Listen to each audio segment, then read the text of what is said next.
Assalamualaikum warahmatullahi wabarakatuh. Selamat berjumpa kembali rekan-rekan mahasiswa pada video pembelajaran mata kuliah Khat dan Imla.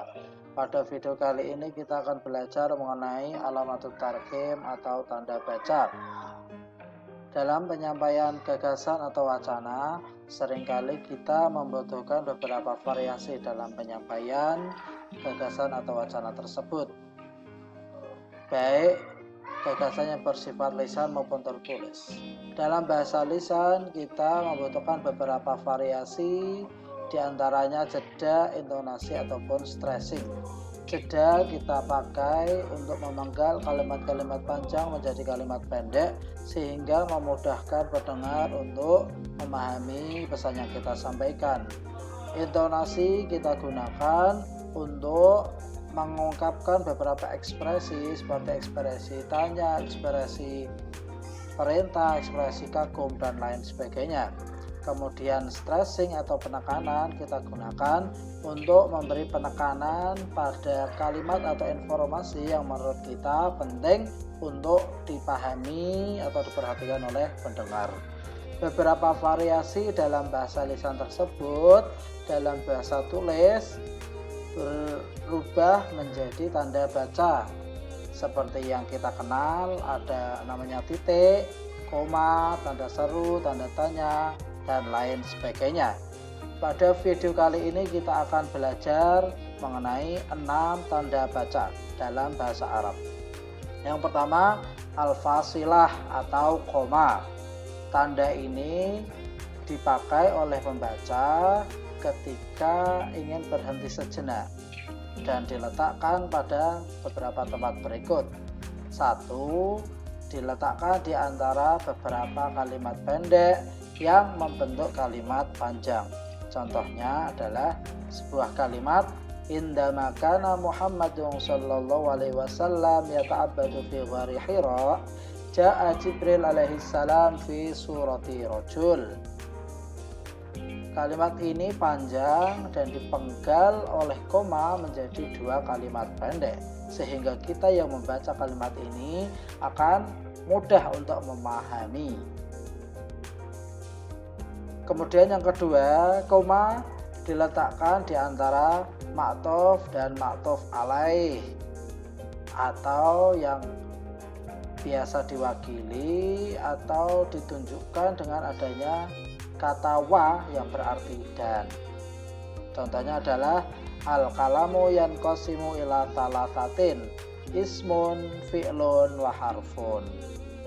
Koma dipakai di sini untuk memerinci beberapa kata yang di situ terdiri dari ma'tuf dan ma'tuf alaih.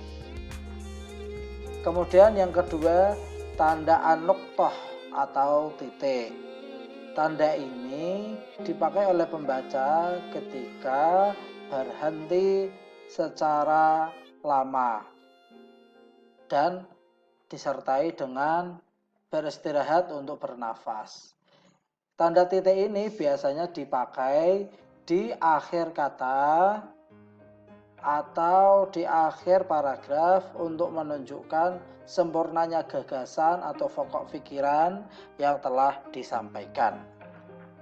Jadi seperti bahasa Indonesia, titik dipakai untuk mengakhiri kalimat atau paragraf.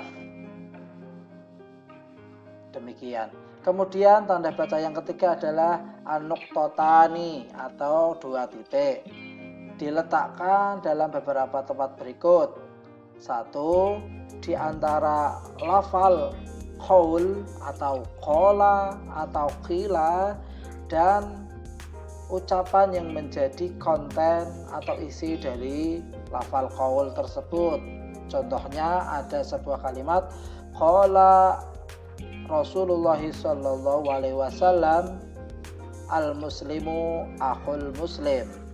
Titik 2 dipakai di antara kalafal qala dan kalimat setelahnya. Kemudian 2 titik juga dipakai dalam litaudhihil maksum au makna kalimah untuk menjelaskan kalimat yang terperinci atau makna kalimat. Contohnya adalah ad-dahru yaumani. Masa itu ada 2 hari. Yaumun laka wa yaumun alaika, yaitu 1 hari yang bermanfaat untukmu dan hari lain yang tidak bermanfaat untukmu. Di sini dipakai 2 titik untuk menjelaskan makna dari ad-dahru yaumani atau memerinci kalimat yaumani, yaitu 2 hari. Kemudian perlu dirinci dan dipakai di situ 2 titik.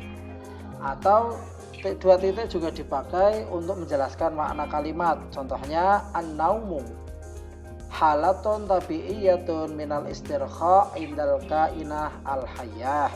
Yaitu tidur adalah keadaan alami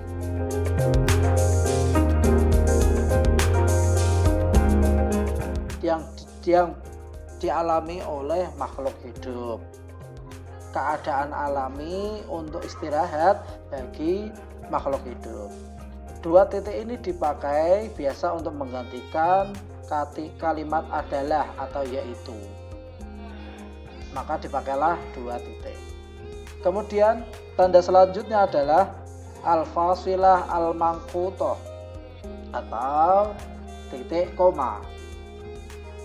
Kalimat ini atau tanda baca ini dipakai di antara 2 kata, di mana kalimat yang kedua menjadi sebab bagi kalimat yang pertama, atau sebaliknya, kalimat yang pertama menjadi sebab bagi kalimat kedua.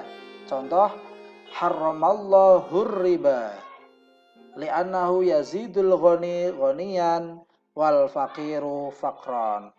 Ada tanda titik koma dipakai untuk menjelaskan sebab pengharaman riba. Ya, jadi ada 2 kata, haramallahu riba, kemudian kalimat selanjutnya li'annahu yazidul ghani ghaniyan wal faqiru faqran. 2 kata ini, kata yang terakhir ini adalah menjadi sebab dari kalimat yang pertama, yaitu haramallahu riba. Kalimat seperti ini yang menunjukkan sebab akibat, maka dipakailah tanda titik koma. Kemudian tanda yang kelima, yaitu alamatul istifham atau tanda tanya. Biasa dipakai untuk menunjukkan bahwa kalimat tersebut adalah kalimat tanya, baik disertai dengan adat istifham, kata tanya, atau tidak. Kemudian yang keenam, alamatut ta'ajjub awit ta'atsur, yaitu tanda seru. Tanda ini biasa dipakai untuk menunjukkan kekaguman manusia au ta'assuruhu wali ta'bir an halatihi nafsiyah, atau mengungkapkan keadaan dirinya minat ta'ajjub, baik takjub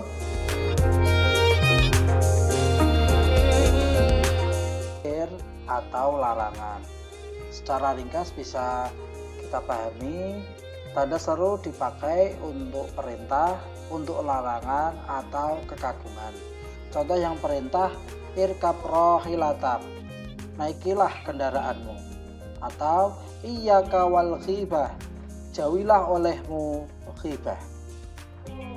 Ataupun dengan yang menunjukkan makna ta'ajjub, contohnya ma'ajmala hadhil manazir, sungguh indahnya pemandangan ini. Demikian penjelasan alamatut tarkim, semoga bisa dipahami. Syukran ala timamikum. Wassalamualaikum warahmatullahi wabarakatuh. Jangan lupa like, komen, dan subscribe.